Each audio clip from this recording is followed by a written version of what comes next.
கர்த்தருடைய வில் பாதுகாப்புக்கு அடையாளமா இருக்கிறது.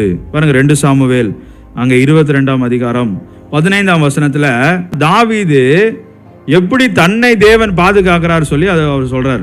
சவுலு கைக்கும் எல்லாருடைய கைக்கும் என்னை இப்படிலாம் கர்த்தர் பாதுகாக்கிறார், என் சத்துருக்களுக்கு விரோதமாக அவர் அம்புகளை எய்து அவர்களை சிதறடிக்கிறார், என்னை பாதுகாக்கிறார்.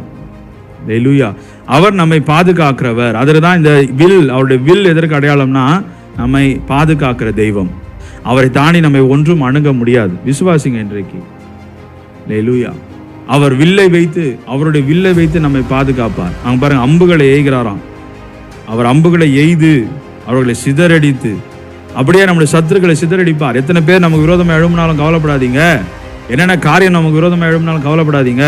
கர்த்தர் வில்லை எடுத்து அம்பை எய்து சிதறடிப்பார். எல்லா காரியம் சிதறடிக்கப்படும். நாம் பாதுகாக்கப்படுவோம். எந்த தீங்கும் நம்மை தீண்டாது, எந்த தீங்கும் நம்மை அணுகாது. ஹல்லேலூயா. ஏனென்றால் நம்மை பாதுகாக்கிறவர் தேவன், நம்மை பாதுகாக்கிறவர் நம்மோடு இருக்கிறார். அவருடைய வில்லை வைத்து நம்மை பாதுகாப்பார்.